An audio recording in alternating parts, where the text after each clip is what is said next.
Olá, mundo dos leigos, olá, mundo da internet, olá, mundo, sejam todos muito bem-vindos ao nosso canal. Estamos começando mais um podcast Fala Chefe, e para você que está chegando agora, aproveita, já se inscreve no canal, deixa seu like, comenta, porque o programa de hoje está para lá de especial. Nós vamos falar sobre música. Trouxemos um especialista das melhores escolas de música aqui de Jundiaí, meu amigo da Lua. Ele é músico e produtor artístico. Chefe, seja muito bem-vindo ao nosso programa. É uma honra ter você aqui conosco. Pô, a honra é toda minha, cara. Obrigado pelo convite aí, Marcelão. Satisfação enorme.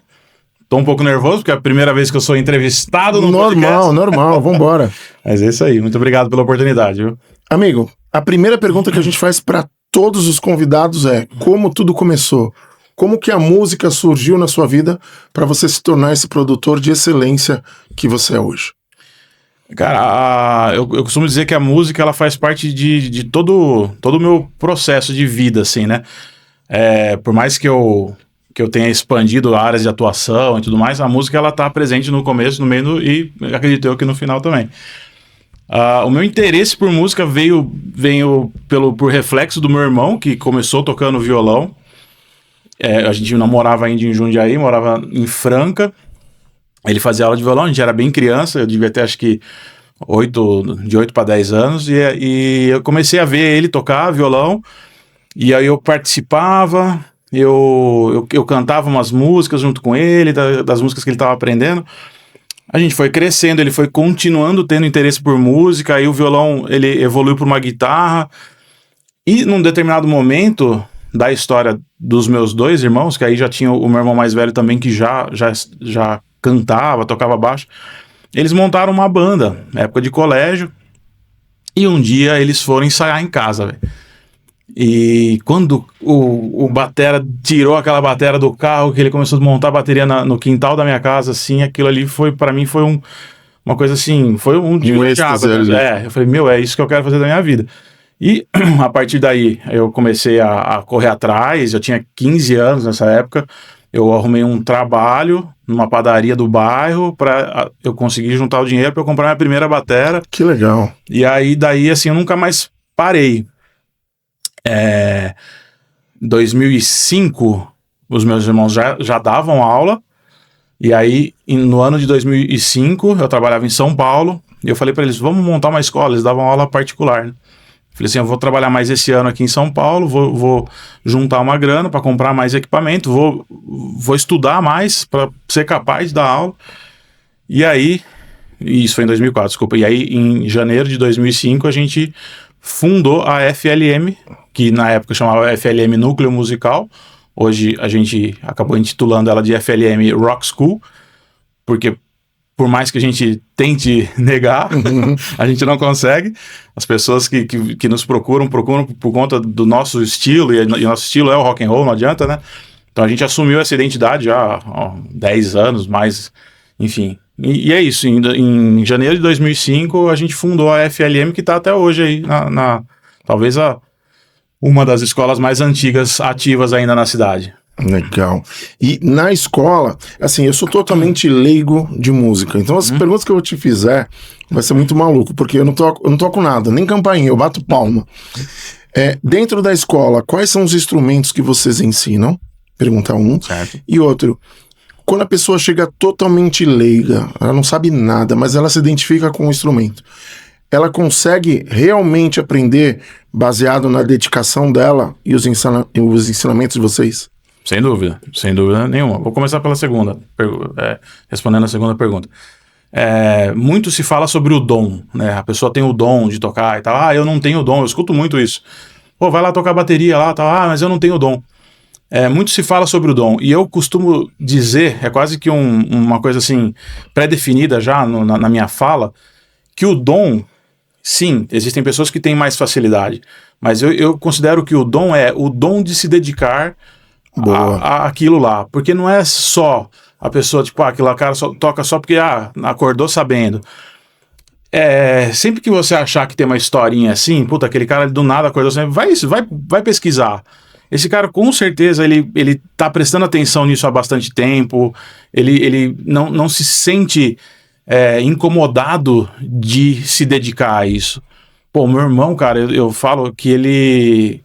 Até um tempo atrás, eu falei assim, pô, o Lagarto, né, que é o codinome, foi o Lagarto não sabe colocar nenhum texto em negrito no Word, cara, mas guitarra, porque o cara muito legal passava o dia com a guitarra no colo, cara.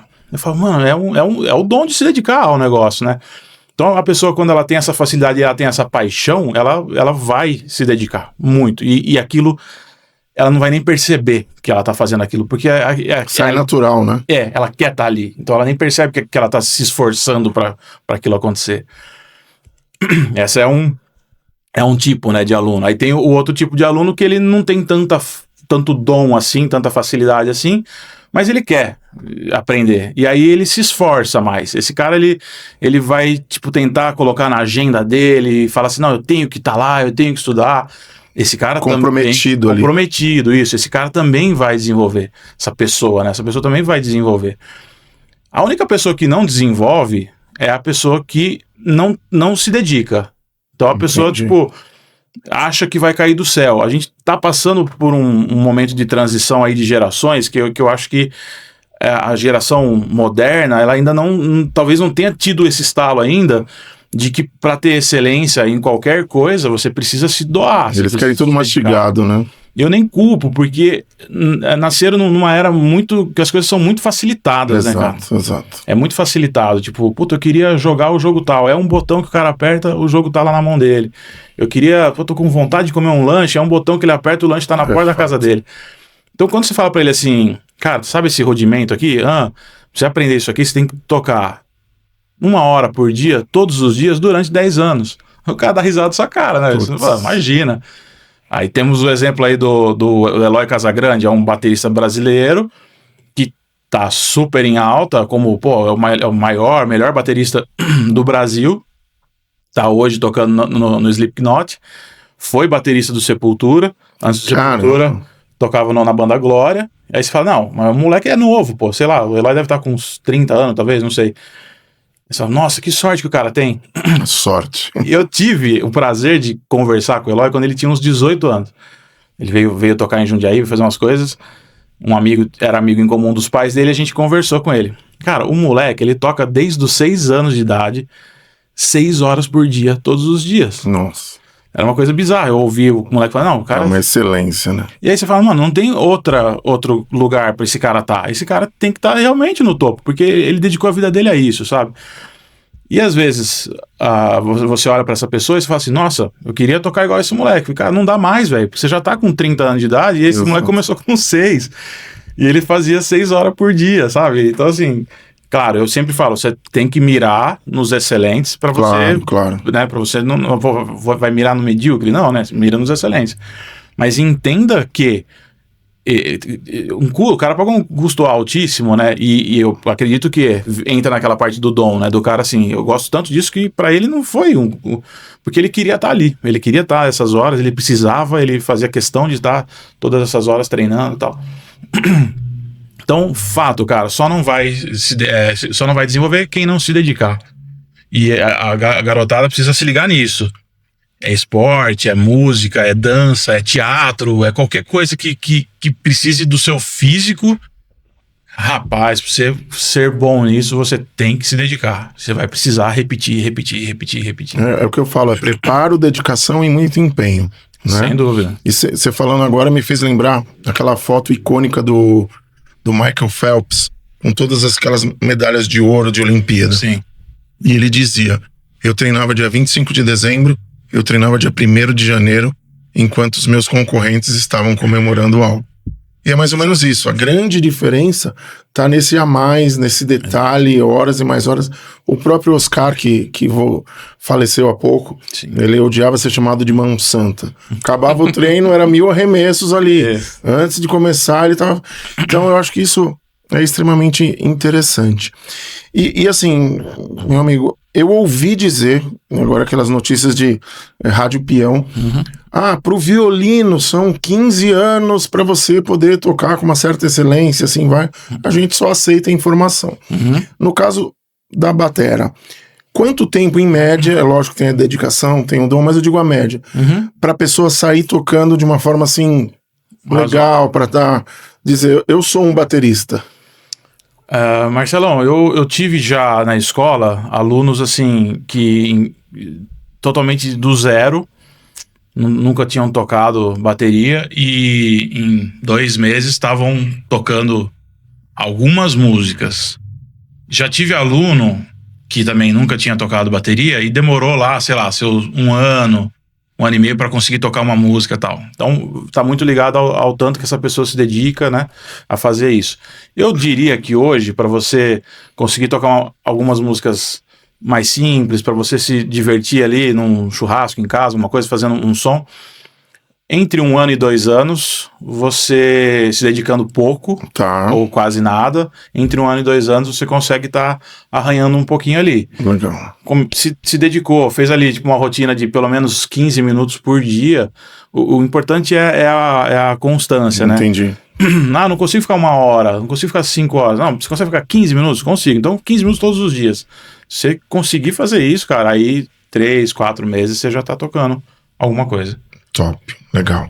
E assim, quando você veio pra cá, a gente sempre faz algumas pesquisas, enfim, e tem um projeto que eu achei muito interessante, que é Fábrica de Bandas, é isso? Isso. Queria que você falasse um pouquinho mais sobre esse projeto. Certo. O Fábrica de Bandas, ele é um projeto que ele evoluiu de simples audições. As nossas audições nunca foram simples, né? Mas quando você fala audição de escola de música, ele é quase um termo que é quase pejorativo, né? Fala, uma audição, tem muita gente que fala, uma audiçãozinha lá da escola de música. Porque criou-se uma ideia de que são alunos, pessoas iniciantes, pessoas que estão ali desafinados e tal, tocando e tal.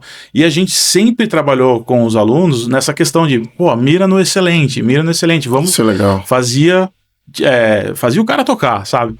Então a gente tinha esse feedback das pessoas. Nossa, mas a audição de vocês é diferente. Começa que os alunos eles não tocam com os professores, não são profissionais ajudando o aluno ali, tipo, uma banda formada com um profissional e um cara iniciante ali. Não, são todos alunos. Então, as nossas apresentações começaram assim, a gente chamava de audição, tal, já fazem 20 anos, né? Esse ano a gente vai fazer a nossa 21ª audição. E de uns 3 ou 4 anos pra cá, a gente mudou um pouco o formato. Até então a gente era uma apresentação no ano, no final do ano, aquela coisa, né, de formatura, né? E a gente mudou o formato, porque falou, os caras estão tão afinadinhos, tá tudo tão redondinho, meu, vamos pegar esse repertório e fazer mais uma apresentação? Vamos colocar eles para tocarem num barzinho, alguma coisa? E aí a gente falou com os alunos, todos eles toparam. Até então, as apresentações elas só aconteciam no Teatro Politeama, né, uma vez por ano no Teatro Politeama. E aí os alunos toparam fazer a audição no bar ali no final do ano. E aí aquilo a gente falou, vamos chamar então esse projeto de Festival de Bandas. Legal. A gente vai trabalhar com os alunos a vivência real de uma banda. Então, o que uma banda precisa? Ela precisa primeiro ter um nome, desse nome evolui para um logotipo, um repertório, né? Então, a gente começou a trabalhar com essa mentalidade de banda nos alunos. Então, começou lá, janeiro de, não lembro agora, uns 3, 4 anos para trás, conseguimos montar 15 bandas dentro da escola, 100% com alunos. E essas 15 bandas tinham nomes, tinham logotipos, teve banda que fez camiseta, tal, não sei o que tem. E a gente começou a fazer com eles uma apresentação a cada 2 meses. Então, tipo assim, a gente vai colocar vocês em turnê. Que legal, cara. Com a nossa experiência aí de estrada e tudo mais, a gente tem portas abertas em diversas casas de shows e tal. Eu fui conseguindo, ligava pro cara, pode vir, a gente fez esse roteirinho. Então, durante o ano, eles fizeram 6 shows, 5 shows em bares. E o 6º show, final do ano, para encerrar com chave de ouro, a gravação do DVD, né? Que até então a gente chamava assim, de gravação de DVD, que é o show deles no Teatro Politeama. Fizemos 2 anos o festival de bandas, e aí o ano passado a gente falou assim, cara, isso aqui não é um festival, velho, isso aqui é uma fábrica de bandas, a gente tá fomentando o mercado de bandas, bicho, porque os donos de estúdios começaram a ligar pra gente agradecer. Obrigado por ter indicado a banda tal, e não sei o que tem. E o outro cara também, nossa, não tinha horário pros caras, porque todas as bandas ali da escola, a maioria delas começaram a viver isso mesmo. Os caras começaram a marcar ensaio fora da escola, porque na escola a gente um pouco limitado os ensaios, porque a gente tem as aulas também, né? Então, pô, pra não trocar 100% a aula por ensaio, a gente vai fazer o ensaio sempre antes da apresentação. E aí os alunos achavam pouco e eles começaram a ligar nos estúdios, começaram a marcar e tal, não sei o que tem. E aí começou a vir essas bandas de alunos, bandinhas de alunos, né? Que a turma, eu falo que é o termo pejorativo. Tudo que é diminutivo é cruel. Né? Exatamente. E aí essas bandas estão vivendo essa realidade, né, cara? Os caras estão vivendo como músicos profissionais, marcando ensaio, e aí discutindo o repertório, e aí às vezes tem as tretinhas ali, porque um quer tocar uma música, o outro não quer. Parabéns, velho, bem-vindos ao universo da música, né, velho? Você ter uma banda, é isso, é você lidar com um relacionamento de 5 pessoas, 4, 5 pessoas. Hoje em dia é tão difícil manter um relacionamento... E muitas vezes vive mais com a banda do que a própria família, né? Exato, cara. Quando o cara entra no mercado mesmo e vai pra isso, né, cara? Comentei com você, né? Eu trabalhei 1 ano na estrada mesmo. Trabalhei com o Biquíni Cavadão. Eu era videomaker do Biquíni Cavadão. Que legal. No palco, né? Eu disparava os playbacks e os vídeos do telão. E eu consegui ver isso de perto, cara. Como que é o dia a dia dessa galera, sabe? Então é isso que você falou, bicho. Muitas vezes os caras convivem muito mais com a banda, com a equipe, do que com a própria família. Esses caras estão na estrada enquanto você tá descansando, você que trabalha na segunda a sexta ali, né? Enquanto você vai se divertir, é a hora que os caras estão trabalhando. Estão fazendo... E normalmente é à noite, né? Normalmente é à noite, E aí pega um show, vamos pra uma estradinha. Cara, eu já cheguei a ficar somando ida e volta, acho que quase, 48 horas, sei lá, quase 2 dias num ônibus pra chegar, fazer o show e voltar, assim, sabe? E aí você fala, pra fazer um show? Mano, 2 dias na estrada pra fazer um show. Então isso é muito comum. Não é porque, mas o Biquíni Cavadão é uma banda, tipo, super bem conceituada no mercado. Hoje estão aí com uma média de 10 shows no mês. É difícil você manter uma média de 10 shows no mês. Uma banda dos anos 80, né, cara? Sei lá, talvez Capital Inicial e Paralamas do Sucesso tenham um pouco mais ali e tal, mas o Biquíni tá ali. E eu falava, não tem glamour nenhum, velho. Não tem glamour nenhum. O cara que fala assim, meu sonho é viver disso, eu falei, cara, eu acho que esse cara ele tem que ter o dom de fazer isso, viu? Porque até pro próprio artista, que muitas vezes a turma acha, né, que tipo, mas o cara lá só vai chegar e beleza, e colher os louros, né, da fama. Cara, é perrengue pra caramba.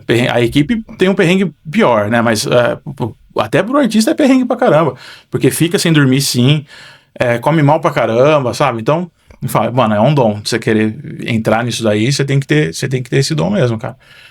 Mas é isso, bicho. Eu acho que tem essa romantização, né, da profissão, né, do artista, do músico, do artista em geral. Mas se você me perguntasse hoje, tipo, e aí, cara, você gostaria de viver disso? Eu falasse, não, velho, eu não tô pra viver na estrada. Calculando assim, rota, né? Eu acho que não combinou muito com o meu estilo, assim, tá ligado?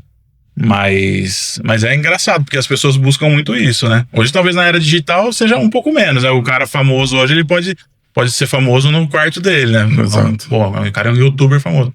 Mas se vai pra palco, seja você um bailarino, um ator, um músico, você tem que amar muito isso, cara. E deixa eu te fazer uma pergunta baseado como um cara leigo e fã, né? Uhum. Você falou aí das bandas dos anos 80. Cara, lembrei de muita coisa aí, né? Você falou Paralamas, tinha o Engenheiros, sim, tinha o RPM, o Capital, o Biquíni, enfim. E nessa época, aí depois, um pouco mais pra frente, entrou lá o Skank, que também tinha uma pegada bacana. Só que de uns tempos pra cá, parece que entrou um vácuo, porque essas bandas, teoricamente, desapareceram, Roupa Nova, tô lembrando aqui, né? E tá entrando muito essa molecada jovem com um estilo de música que eu, particularmente, eu não gosto. E o lance da fama tá sendo muito rápido, o dinheiro tá sendo muito rápido. E tomando uma vertente, na minha opinião, diferente do conceito da arte. Que essa galera daí toda era arte, Blitz, tá vindo muito aqui.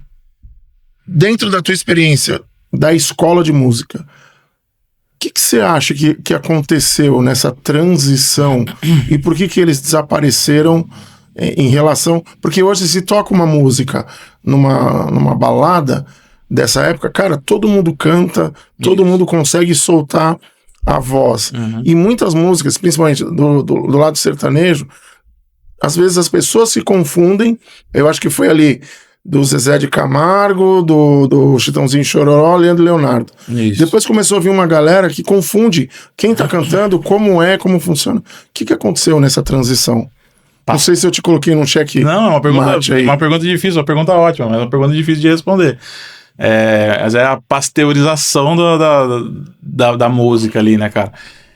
Cara, eu não sei, eu não teria fórmula para isso, mas se eu tivesse que chutar um motivo, eu acho que a quantidade de acesso, a facilidade de acesso que a gente tem à informação, e quanto mais a gente tem acesso à informação, mais preguiçosos nós estamos, né? Eu tava tendo essa conversa ontem com uma aluna falando sobre inteligência artificial, né? Eu nem vou entrar tanto nesse mérito, mas assim, resumindo, eu sou a favor. E aí ela comentou assim, mas as pessoas daqui a uns anos, elas não vão mais pensar, porque tá tudo a máquina tudo tá fazendo mastigado pra gente, né? Aí ela falou assim, não vai ter mais coisas criativas, né? Coisas inéditas. Eu falei assim, mas quando foi a última vez que teve algo inédito? 100% inédito. Ela ficou pensando assim, eu falei assim, se você parar pra pensar, tudo que que você vai ouvir, que tentam criar hoje em dia, se você for analisar e pesquisar, você vai encontrar que tem influência disso. Tem uma base. Disso. É uma base que é uma fonte, né, cara? O cara bebeu ali. Talvez antigamente fosse um trabalho muito mais difícil, mais árduo de se fazer, e tivesse mais essa questão de tipo, é a minha arte, porque assim, que nem você mencionou algumas músicas, algumas bandas que fizeram sucesso lá nos anos 80, mas que até hoje estão ativos ainda. E por que acabou? Legião Urbana, sim, Legião Urbana é minha banda de cabeceira. Por que acabaram as grandes composições? Por que esse cara lá nos anos 80 ele foi capaz de criar algo genial e hoje não mais? O que será que acontece? Será que é muita coisa, cara? Muita coisa igual? Ou será que a máquina, ela tá atropelando todo mundo, né? Dentro do sertanejo, como eu trabalho com audiovisual, já acompanhei algumas duplas sertanejas tentando emplacar. Cara, qual que é a palavra? É triste de ver, assim, dá dó de ver, cara, porque o cara, ele investe uma grana pra lançar uma música, e ele tem que ter tudo, ele tem que ter grandes fotos de divulgação, uma grande música gravada, um grande videoclipe e tal, não sei o que tem. É um bastidor muito forte que tem que ter ali, né? 2-3 semanas, cara, passou. Lançou, 2-3 semanas ele já precisa lançar outro. Eu falei, mano, mas isso, eu falei, mas quem que falou pra você isso? Eu falei, cara, é a indústria. A indústria tá assim. Então eu falo, cara, eu tenho realmente pena de um cara desse, porque ou ele é milionário, ou ele vai tentar emplacar. Não é barato, né? Nem um pouco. Eu entrei pro audiovisual porque a minha banda precisava ter fotos e vídeos e a gente não tinha dinheiro pra pagar. Aí eu falei, deixa eu ver como que funciona isso. E a minha história no audiovisual começou assim, eu querendo fazer coisas pra banda. A banda precisava ter coisas e tal. Nossos primeiros videoclipes eu peguei uma filmadora da minha tia emprestada, uma câmerazinha de mini DV, e fomos lá pra Pedra Grande filmar uns takes lá, e eu lá, passando analogicamente pro computador, né, placa de captura. Crianças, vocês não fazem ideia do trabalho que era. Não tem noção. Você gravar um vídeo, cara, tinha que ter a placa de captura de vídeo pra você poder passar o vídeo pro computador e depois editar. E aí o Movie Maker, talvez? Começando ali, né? Vegas. Comecei no Vegas. E aí, cara, eu fui me apaixonando por esse meio aí, né, do audiovisual. Então, hoje as pessoas me procuram às vezes para fazer um videoclipe, por eu ser músico, né, bastante artista me procura para fazer trampo. Tem talvez um timing diferente de edição, né? E eu fico olhando isso, assim, cara, se eu cobrar muito barato pra esse parceirão meu aqui, ainda assim, bicho, pra ele é caro, é uma grana que o cara tem que desembolsar. Se o cara vive disso, sei lá, o cara vai ter que fazer uns 2-3 shows pra pagar um clipe. O cara vender 2-3 shows, ele é um puta parto ali, né? Então, sei lá, voltando um pouco para a pergunta, né? Por que não existe mais, né? Eu pensando que eu não consigo lembrar, talvez Pitty, depois da Pitty, não sei se teve... Pitty, nossa. Eu sou meio ruim de modernidade também, assim, né? Não acompanho muito. Mas grandes artistas, assim, de você falar, né? Pô, no nível, né, de que nem eles falam Legião Urbana, né? Você toca uma música de Legião Urbana, molecada conhece e tal. Aí você fala, caramba, como que você conhece? Esse cara morreu há muitos anos, né, cara? 20, 30 anos, sem Renato Russo. E qual foi o próximo artista depois dessa época aí que criou algo tão relevante assim, né, pra história, né? E eu acho que, cara, vai ser cada vez pior isso, porque se a gente for comparar, por exemplo, Bruno Mars. O Bruno Mars é um excelente artista, só que o cara, ele é comparado com o Michael Jackson, né, cara? Exato. E aí fala, pô, mas o Bruno Mars, ele tá imitando o Michael Jackson. Às vezes nem é imitação, é uma inspiração do cara. Assim, claro, não tô... Pô, o Michael Jackson é o rei dos reis, né, velho? Só que tem uma conspiração, que o cara é filho também, né? Ó, Vinícius, que o cara tá vivo lá no Acre também. É verdade. Mas eu vejo isso, assim, tá cada vez mais desleal para as pessoas que estão chegando, novas, porque eles vão ser atropelados por isso, né? Pela história, pela tecnologia. Então, eu acho que, infelizmente, cara, tá realmente cada vez mais difícil da gente ter um grande artista novo aí, com uma grande ideia, porque hoje tudo se fala, cara. Você pode falar o que você quiser, né? Exatamente. Então não tem mais essa coisa do artista que é contra o sistema, ou do artista que teve uma grande ideia. Eu acho que eu tive uma grande ideia, aí você vai ver lá, já estão falando sobre isso já faz tempo.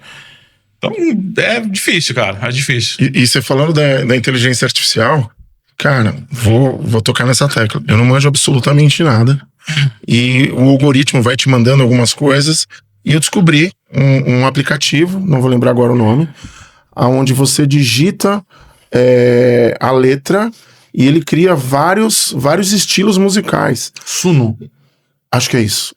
E assim, quando termina o nosso programa, tem ali o logotipo e tem uma música. Uhum. Cara, essa música eu me apaixonei por ela e foi criado por esse aplicativo. E assim, eu peguei os meus bordões, as minhas palavras-chave, joguei no chat GPT, pedi para ele criar uma canção, uma música, peguei ali, joguei, não deu 20 segundos, eu acho. E criou, e eu já joguei como edição do nosso programa. E aí você fala, cara, entra o lance, cadê a criatividade? E ao mesmo tempo entra... Eu já tô entregando muita idade. O Chacrinha falava isso. Na TV nada se cria, tudo se copia. Sim. Que é a história da inspiração, né? Uma parada muito louca. E aí eu te pergunto, até onde vai tudo isso? Você consegue visualizar o futuro? Cara, eu sou da seguinte opinião. Se você não é capaz de fazer melhor, você não pode criticar. Fato. Perfeito. Aí tem a pessoa que fala assim, não, mas eu vivo disso e eu consigo fazer melhor. Em quanto tempo?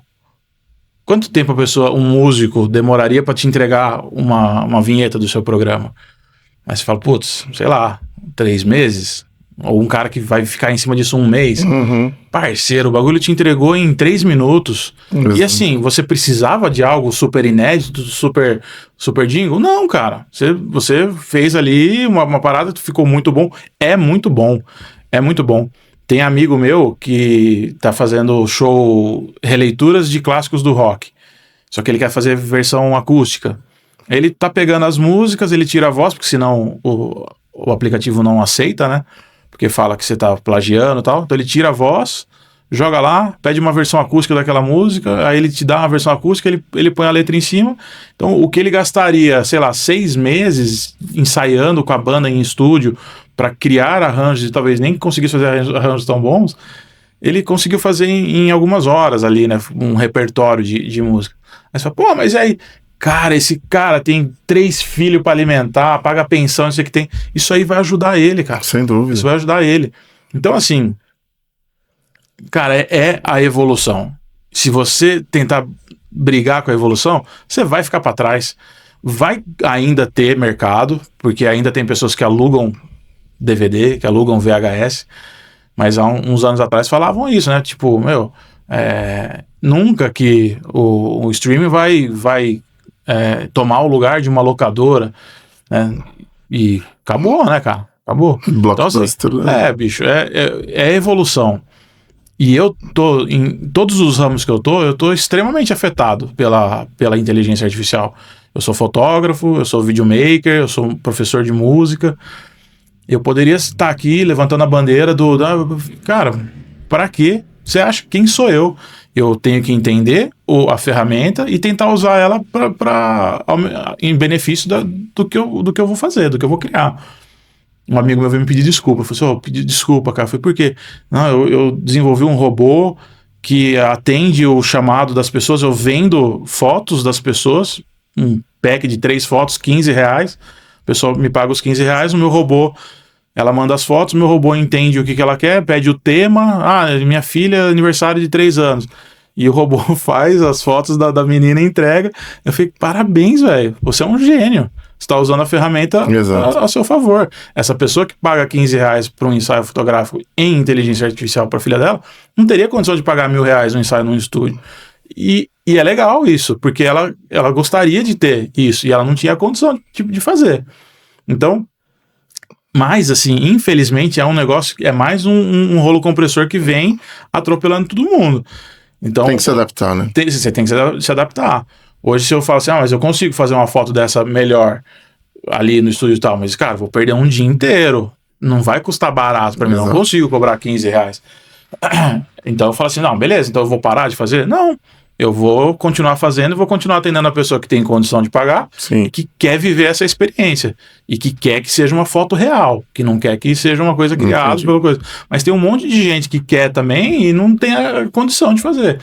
Então, parceiro, você que trabalha com foto, com vídeo, dá uma olhadinha nos resultados das inteligências artificiais e perceba, cara, que tem muita coisa em inteligência artificial que é muito melhor do que trampos que as pessoas vendem.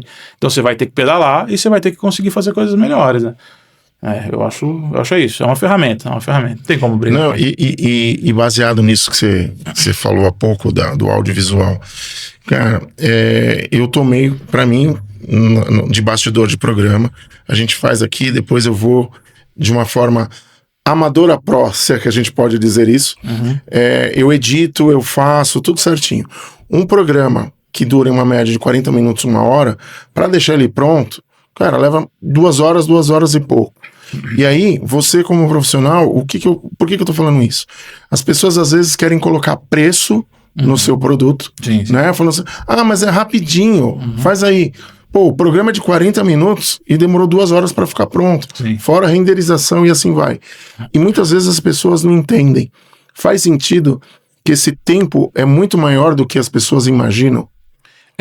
Eu acho que vai ser cada vez mais difícil elas entenderem isso, né? Porque antes de começar a inteligência artificial, que já era talvez uma inteligência artificial, eu sofria com os filtros do Instagram. Porque eu ia fazer um evento e tal, a pessoa falava assim, não, mas não tem como aplicar um filtro aí? Cara, você passar um filtro de pele no After Effects por um bagulho disso há 5 anos atrás, era o computador lá girando horas e horas e tal, você tem pra processar isso, a máscara que saía. Não tem condição. Se você quiser que eu faça, eu faço. Mas vai custar muito mais caro. Mas no Instagram aqui é automático, eu ponho aqui já é. Cara, mas tá na tela do celular, né? Tô te entregando um conteúdo em 4K, tal, não sei o que tem.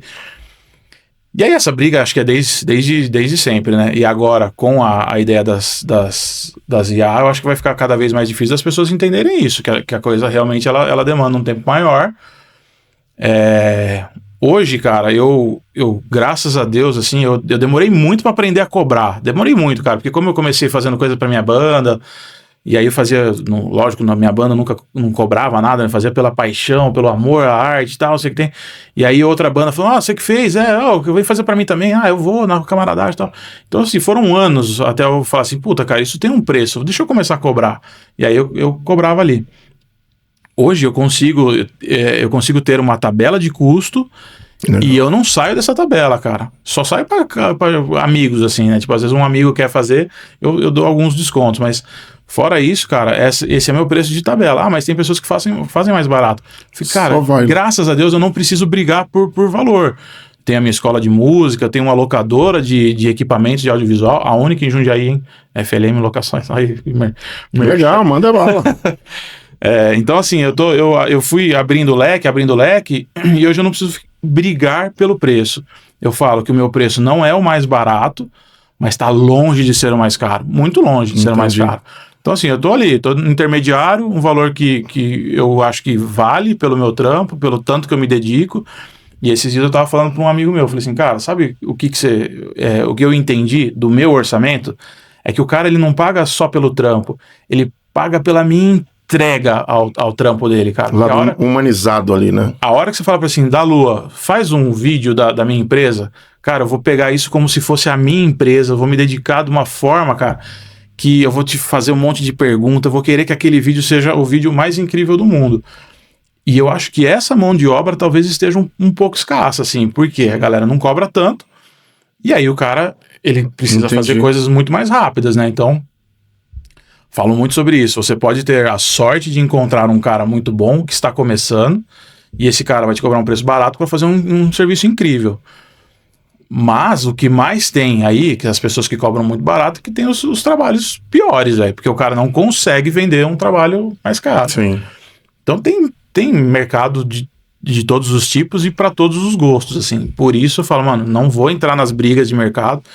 Durante 2 anos eu trabalhei com casamento, também fazia, né? Se você trabalha com audiovisual, você tem que trabalhar no casamento, é onde tá a grana e tal.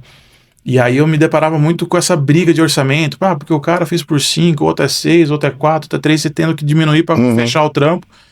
Graças a Deus, hoje eu não preciso mais fazer esse tipo de briga, assim, né? Mas ainda tem. E eu acho que é isso. O cara que briga muito no orçamento, talvez ele esteja acostumado... Tá na necessidade também. Ou tá na necessidade, ou precisa realmente de algo mais rápido, mais barato, mais em conta e tal. Não costumo estressar tanto mais, assim. Já me fez muito mal isso, assim, né? De achar que meu serviço não estava sendo valorizado e tal. Mas o próprio mercado, acho que traz isso pra gente, né? Agora com a inteligência artificial vai ser cada vez mais difícil da gente... Legal. E aproveitando o seu merchan, vamos dizer assim... O que você aluga lá? Fala pra galera saber como é que funciona. Rapidão, assim, a historinha da locadora. Eu comecei a trabalhar com audiovisual, tinha as câmeras da tia lá e tal, e, eu quero comprar outra câmera. Aí fui devagarzinho, comprando uma câmerazinha e tal. Cheguei num momento, cara, que eu falei, cara, eu preciso de iluminação. E aí a luz era muito cara, bicho. A luz era muito cara, eu queria comprar um Amaran. E aí o Amaran custava aqui R$2.500. Eu falei assim, cara, eu ilumino eu iluminava com aqueles holofotes de jardim que custava R$50 na Kodael ali, sei lá. E aí foi como assim, R$2.500 uma luz, né? E aí eu precisei dessa luz um dia e aluguei. Fui lá pra São Paulo buscar. Eu falei, cara, o valor que eu paguei do aluguel, ele paga as parcelas. Ele é tipo assim, se eu alugar 2 vezes no mês, ele paga uma parcela. Então eu vou tentar comprar e parceladão, 10 parcelas e tentar pagar isso. E eu paguei a minha primeira iluminação com aluguel, cara. Que legal. Comecei a alugar para amigos, assim, os caras iam precisando, tal. E aí eu fui trocando, fui investindo. No meio do caminho, conheci a minha sócia, ela que sugeriu, né, entrar de sócia. E hoje eu tenho essa sociedade com ela, com a Flávia, e ela... vendo ali, tipo, a minha dedicação e tudo mais, eu falei assim, eu quero ser sua sócia. O que eu preciso para ser sua sócia? Eu falei assim, investe o tanto que eu investi, vamos dividir essa parada aí. E aí ela veio com um investimento massa, a gente conseguiu comprar mais equipamentos. Cara, comparado a grandes locadoras ali de São Paulo, de Campinas, nós somos formiguinha. Mas eu entendo que na cidade o mercado é para essa galera, cara, que às vezes o cara tá num evento e o flash dele queima. Aí os caras me ligam e falam, mano, tem um flash pra agora? Eu falei, tem, tá aqui. Nós não somos 24 horas, mas se a gente estiver acordado, a gente vai te atender. Boa. Então é domingo, é madrugada e tal, sempre vira. Então, câmera, lente, iluminação, alguma coisa de live, assim, uma mesinha de corte, um microfone, alguma coisa. Então a gente tem várias coisas assim, em pequenas quantidades, mas que vou dizer assim, cara... pro tipo de mercado da cidade, atende aí uns 80%, 90% aí da necessidade, digamos assim, de uso da galera. Quando o cara vai para uma grande produção, já um cinema, precisa de umas câmeras mais parrudas aí de cinema e tal, aí realmente a gente não atende, e aí normalmente esse cara vai para a cidade vizinha ali, porque o cara às vezes um caminhãozinho, alguma coisa, né, com muito mais equipamento, né? Mas tá virando super legal, cara. A gente tem cadastrados na nossa locadora mais de 150 pessoas. Isso é um número que talvez, não sei se para você te espanta, mas para mim me espantou demais. Falei, cara, tem mais de 150 pessoas que trabalham com audiovisual em Jundiaí. É bastante gente, né, cara? Isso, assim, só as pessoas que alugam com a gente. Tem muito mais ainda, né? Eu falei, pô, é gente pra caramba na cidade, cara. Ainda mais trabalhando com isso daí, né? Então é isso. Vira e mexe, a gente tá atendendo uma galera, assim, nessas necessidades. Legal. E assim, você falou em cinema, filme Oswaldo Montenegro, qual é essa relação que tem? Explica pra gente. Eu vi você falando ali nos bastidores, qual é a relação que você tem com ele? Esse foi daqueles momentos que você fala assim, cara, acho que eu zerei a vida agora. Cara, a história com o Oswaldo foi a seguinte, essa minha banda que eu falo do clipe, era minha primeira banda, tal. Depois disso eu tive um grande projeto assim de vida que se chamou Brasil em Concerto. Essa era a minha banda de música autoral. A gente, né, trabalhou, vivemos durante muitos anos esse sonho, né, de ter uma banda.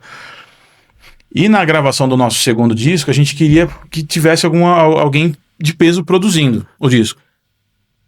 Na época, o vocalista, o Breno, ele tinha uma empresa de eventos, que era um braço da empresa dele, chama Diassis, aí ele fez a Diassis Eventos. Aí ele falou assim, cara, vamos ver quem a gente gostaria de produzir, que produzisse o nosso show, e vamos fazer um show desse cara para que a gente consiga, ou dessa pessoa, né, para que a gente consiga ter acesso a essa pessoa, porque é uns moleque, né, cara, uns monte de moleque, e aí, você liga pro Oswaldo Montenegro e fala assim, Oswaldo, eu tenho uma banda aqui em Jundiaí. E nessa época, cara, eu tinha ganho de presente um DVD que chamava Oswaldo Montenegro e Companhia de Teatro Mulungo. Cara, esse DVD, ele furou, assim, no meu DVD, porque eu assistia muito ele. Que era o Oswaldo Montenegro com uma companhia de teatro, cara, fazendo música teatral. Os caras dançando e cantando, uma coisa muito louca, assim. E eu falei, cara, esse DVD aqui do Oswaldo, porque se você fosse pensar... A obra do Oswaldo em si não tinha nada a ver com a Brasil em Concerto.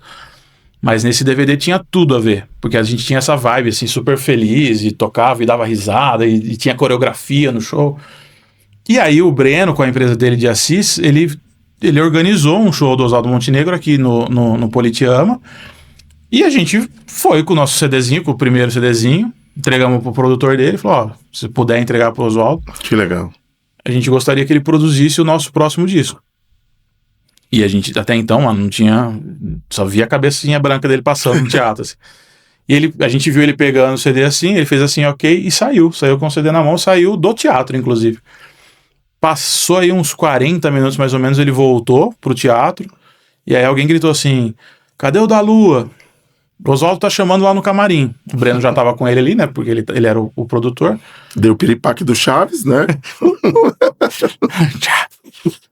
E aí, cara, o Oswaldo tava sentado na cadeira, o Breno na outra, assim. Eu cheguei e falei, e aí, camarada, tudo bom? Já anota meu telefone aí. A primeira coisa que ele falou, cara, isso não sai da minha cabeça. Ele me passou o celular dele, assim, sabe? E aí ele começou a perguntar coisas do disco. Cara, o cara saiu do teatro aquela hora, ele entrou no carro, que ele tava com um motorista lá, pediu pro cara pôr o CD no carro e falou, sai andando que eu quero ouvir esse CD. Ele ouviu o CD inteiro, cara. Que aí ele começou a perguntar as coisas, né? Nessa música aqui, quem que escreveu essa letra? Quem que tá fazendo backing vocal aqui e tal? Perguntando coisas assim, sabe? Uma parte técnica ali. E aí ele falou assim, eu topo ser o produtor de vocês. E aí, assim, daí pra frente, cara, foram, sei lá, 2 ou 3 anos que até a gente conseguir patrocínio, conseguir fazer a coisa acontecer, que a gente tinha esse contato com ele. Bem assim, distante e tal, mas ele respondia a gente, tudo normal. Até que a gente conseguiu o patrocínio, ele produziu o disco, veio aqui, dirigiu o clipe, muito louco. Você assiste lá, Brasil em Concerto, na Ponte Torta. O Oswaldo Montenegro veio aqui na Ponte Torta, dirigiu um clipe nosso, uma galera em volta da gente, que a gente cantando e dançando lá. Muito louco. E esse foi o nosso contato com ele na música, né, cara? Porra, ensaiando. Ele veio um dia ensaiar, a gente fez um show com ele. Antes de rolar a produção do disco, a gente tava ainda no processo de patrocínio, pintou a oportunidade de vender um show da banda para uma virada cultural da cidade, mas falou assim, cara, mas palco principal tem que ter artista de renome. Foi assim, ô Breno, eu consigo trazer o Oswaldo Montenegro com a gente. Aí, se você conseguir, beleza. Agora vamos convencer o homem, né? Oswaldo, você toparia fazer um show com a gente no palco? Não, toparia. Cara, que legal, cara. Ele veio, tocou 5 músicas com a gente, né? Fez o show dele e tal, mas ele tocou acho que 2 no começo e 3 no final. E no meio foi um show dele, voz e violão. Mas ele veio ensaiar com a gente, cara. Então, você tá no estúdio assim, ó. É surreal, aí né? entra o Oswaldo Montenegro no estúdio, você fala assim, cara, é muito surreal, muito surreal. E acho que ele teve umas 3 ou 4 vindas pra Jundiaí dele, que ele veio pra trabalhar com a gente, pra ajudar a gente, assim, tal. Isso foi... Na parte da música, zerei a vida ali. E nesse meio do caminho, cara, como ele sabia que eu era o cabeça da parte visual da banda, né, do audiovisual e tal, um belo dia ele me ligou. Essa história é um pouquinho longa, mas ela é divertida. O espaço é seu, chefe. Um dia ele me ligou e falou assim, da Lua, você teria interesse em participar de um filme? Eu falei, cara, não sei nem o que é, mas se é você que tá falando, claro. Ele falou, então eu vou te mandar um texto, você grava esse texto como se você estivesse interpretando o texto, né? Filma você falando esse texto. Eu falei, você quer que eu participe atuando? Ele falou, faz o teste aí. Aí peguei e fiz. Ele era um texto, peguei, escrevi, gravei, mandei pra ele. Nunca atuei, cara. Sou cara de pau só, mas nunca atuei. Talvez nos teatros do Índio, no dia do Índio na escola, só. Boa. Aí, cara, ele me retornou com uma nova fala, mas aí já tinha o personagem. E o personagem era o Papai Noel. Eu falei, Papai Noel? Texto do Oswaldo Montenegro? Eu falei, caramba. Aí que eu me liguei, falei, bom, eles devem estar gravando o... Ai, me fugiu o nome agora. Como que é o nome do filme, cara? Caramba, Chave do Vale Encantado. Caramba, o filme que eu participei, tinha esquecido. A Chave do Vale Encantado é uma peça de teatro do Oswaldo Montenegro. Que eles formam atores, né? Ainda tem uma escola que não é dele, né? Mas é do irmão dele, Detão Montenegro. E eles formam atores e aí, assim, nas formaturas eles sempre escolhem uma peça para montar e as peças são as peças do Oswaldo. Noturno, A Chave do Vale Encantado. E aí eu falei, bom, Papai Noel é um personagem da peça da Chave do Vale Encantado. Eles devem estar gravando esse filme. Quando me veio o personagem, falei, Papai Noel, mano... Eu vou correr lá no centro, vou comprar umas maquiagens. Que eu tinha, há alguns anos atrás, eu tinha gravado um clipe da banda que a gente tinha se envelhecido. E aí eu aprendi a fazer umas pinturas pra envelhecer a barba, com latex fazer ruga. Então, cara, todo mundo velhinho, assim, no clipe. Super Eu falei, bom, vou fazer essa maquiagem, vou estourar, velho. Vou fazer a maquiagem de Papai Noel, vou virar o Papai Noel. Fui lá pro centro, comprei, cara, eu gastei acho que R$100 de maquiagem. Há uns 15 anos atrás, isso era uma grana que eu não tinha, mano. Sim. Eu não tinha R$100 pra gastar em maquiagem. E eu comprei as maquiagens, cheguei na escola, falei, bom, daqui a pouco eu faço a maquiagem, vou terminar de dar aula, faço a maquiagem e gravo o vídeo. Nisso, cara, me ligou a produtora. Oi, da Lua, tudo bom? Viu? Não precisa mandar o vídeo mais, porque a direção de arte preferiu uma pessoa que fosse velha, que tivesse a barba branca de verdade, tal, porque a barba branca postiça vai ser muito falso, tal, então não precisa mandar mais o vídeo, tal. E eu assim, com R$100 pra caramba. Me fez lembrar aquele desenho do Pica-Pau, mulheres e acha dinheiro. Tudo indo embora, assim, cara. Aí eu falei assim, nossa, mas eu acabei de comprar as maquiagens. Ela falou, como assim comprou maquiagem? Eu falei, não, desculpa, nada a ver, só tô viajando aqui. Aí desliguei, dei minhas aulas do dia triste, né, cara? Eu falei, quer saber, velho? Se dane, eu vou fazer essa maquiagem, vou gravar um vídeo e vou mandar pra ele, velho. Tá tudo aqui tá mesmo, tudo aqui. ligado? Aí peguei fiz a maquiagem, cara, barba branca, as latex nas ruas aqui pra fazer velhinho e tal, sobrancelha, fiquei tudo branquinho, velho. Aí gravei um vídeo assim, ô Oswaldo, me ligou uma mulher aqui falando que minha barba é falsa. Olha aqui, isso aqui é de verdade, cara, é de verdade. Sabe?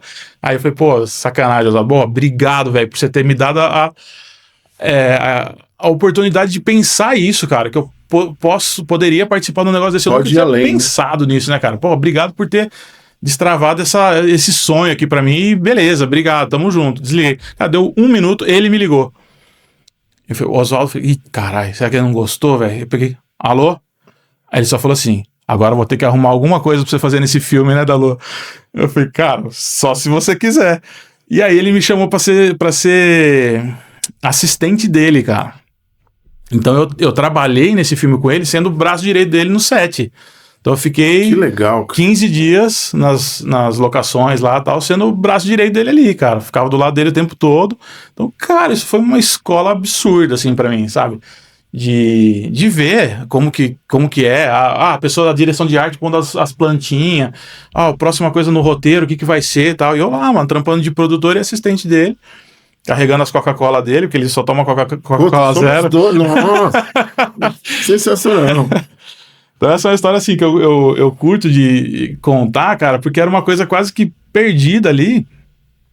E eu fiz, e nem fiz esperando que ele fosse se comover. Sério mesmo, assim, eu fiz porque eu falei, puta, já tô com as coisas aqui, vou fazer uma graça. Opa, perdão. E fiz, e ele reconheceu isso. O Oswaldo, ele é muito humano, cara. Ele é um dos poucos artistas que eu conheci pessoalmente, que eu era fã, conheci pessoalmente e passei a ser mais fã. Normalmente você dá uma desiludida, né? Ele é uma pessoa fantástica, cara. Ele é genial, assim, cara. Iluminado mesmo, assim. Então, aí depois disso a gente ficou muito, muito parceiro, cara. Fiz 2 clipes dele. Cara, ele me deu de presente fazer o clipe de uma música que era tema da turnê dele, cara. Que legal. Há uns 2 anos, ou 2 ou 3. Né, nossa, cara, nossa. E ele do Rio de Janeiro, ele falava pra mim, assim, cara, o pessoal daqui tá falando, por que eu vou dar isso pra um cara de Jundiaí? Ele falou, tô confiando em você, cara. E aí, a música chama Pra Te Rever, o clipe tá no YouTube, e é uma atriz aqui de Jundiaí, nesse clipe ele não participa, mas a gente discutiu os roteiros junto, ele aprovou tudo à distância, né? Mas a gente gravou tudo aqui pela região, né? E é basicamente essa atriz andando por diversos lugares. Cara, tive um set pra caramba, assim, ó. E a gente fazendo tudo na guerrilha, sabe? E, puta, ele elogiou demais, assim, falou, cara, de verdade, é um cara fantástico, assim. Depois disso a gente fez eu fiz mais um clipe com ele e gravei as imagens de um outro trampo, que aí depois não fui eu que editei, mas, então assim, estamos juntos aí há pelo menos 5 trampos, né? A banda, o filme dele, mais 3 clipes, assim, e genial, cara. Que legal, genial. Que legal. E aí, quando a gente entra num processo de cara de pau, eu vou falar pra ti, vamos ver se a gente consegue trazer ele pra vocês dois falarem aqui no podcast Fantástico. Sobre essa história. Não custa nada, fantástico. Né? Ponte, vamos que vamos. Sim. Chefe, a gente tá quase chegando no final do programa e nessas histórias todas que você contou, principalmente na parte da escola, tem algum aluno que você consiga se lembrar? A gente, na parte de empreendedorismo, a gente fala case de sucesso, né? Certo. Algum aluno que você olhou e falou assim, valeu a pena eu ter montado a escola lá com os meus irmãos, visto todo esse processo, que esse aluno decolou, ou seja na vida pessoal, na vida profissional, que mudou a vida dessa pessoa? Tem algum caso? Tem, cara. Eu tenho 2 alunos, assim, um que já parou de fazer aula comigo há bastante tempo, eu acho que talvez ele nem toque mais bateria, mas ele começou a fazer aula comigo com 6 anos de idade, eu sei que ele está se formando em medicina agora, ou talvez já tenha até se formado, que é um cara, assim, que eu vi crescer e destruir a bateria, assim, tocando demais, nesse sentido da bateria, né, do tanto que o cara desenvolveu lá. E hoje tem um aluno que tá nesse mesmo caminho, assim, cara. Ele também começou comigo um pouco, talvez uns 8, 9 anos. Hoje acho que ele tá com 16 ou 17, continuou fazendo aula lá na escola. Mas tá tocando muito, cara. Tá voando, assim, tocando heavy metal, sabe? Coisas que eu não consigo tocar, nunca consegui, na verdade. Aquela de pedal duplo super rápido e tal, assim, sabe? Eu posso falar os nomes dele? Pode. Devo. Esse aluno de agora é o Felipe Gomide, tá tocando demais. Eu falo muito pra ele, pra mãe dele faz aula de bateria comigo também. eu falo muito pra eles assim, cara, ele toca guitarra também muito bem e tal, mas bateria, ele tem um negócio aí, cara. Esse moleque na bateria, ele já pode tocar com quem ele quiser, profissionalmente. Tem a manha, cara, tem a manha. Tá tocando muito mesmo. Mas é 17 anos, cara, é um moleque que ainda não sabe o que ele quer da vida, né? Entendi. Eu falo assim, se ele quiser, se ele virar essa chave e falar assim, não, eu vou ser baterista profissional, ele vai dar trabalho pra muita gente aí, cara. Ele tá muito bom, assim. E o outro menino é o Enzo Posani. Ele começou também comigo com 6 anos, foi um dos primeiros alunos da escola lá em 2000, talvez ele tenha entrado comigo em 2006, assim.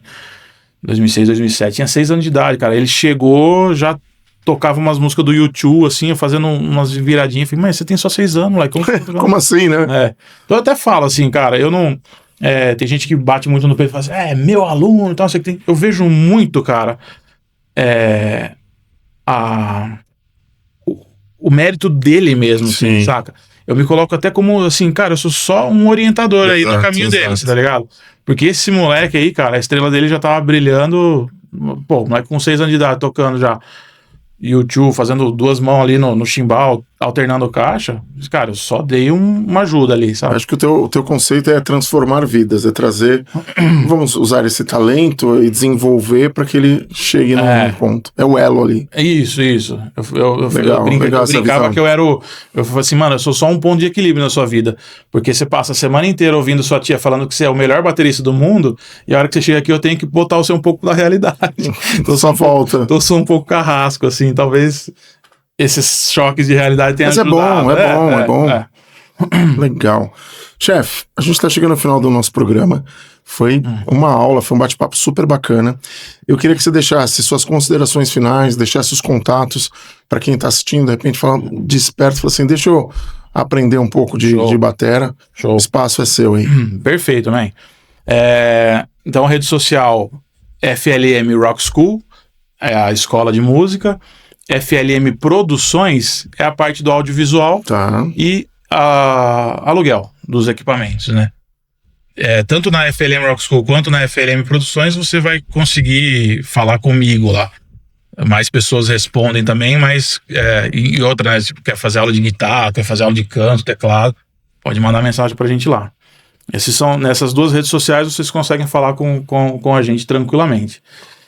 Sobre consideração, cara, eu quero só te agradecer, parabenizar pelo espaço, que é muito legal, muito massa.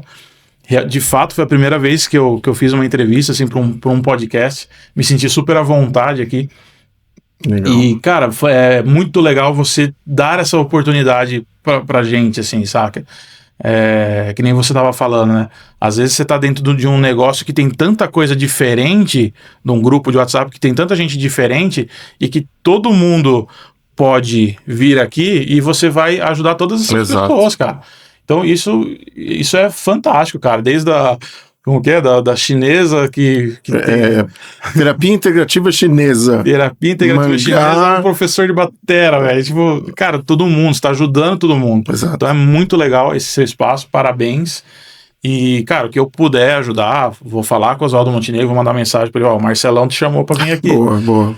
E é isso, cara. Só agradecer mesmo a oportunidade e parabéns pelo espaço aí. Muito, muito legal, muito foda. Perfeito. Meu amigo, mais uma vez, gratidão. Foi uma honra ter aqui um bate-papo. Mandar um abraço aí pro Eric, que te indicou. É um veterinário excelente aqui de Jundiaí. E foi sensacional. Obrigado de coração. Tamo junto. Valeu, obrigado, velho. E a gente vai encerrando mais um podcast Fala Chefe. Falei que o programa de hoje estava para lá de especial e eu queria agradecer imensamente aos nossos patrocinadores. São vocês que acreditam no nosso projeto e fazem com que a gente traga profissionais de excelência, assim como o da Lua. E a gente vai encerrando o nosso programa com aquela velha frase que sempre toca o meu coração do método Kaizen. Hoje melhor do que ontem, amanhã melhor do que hoje. Até o próximo programa.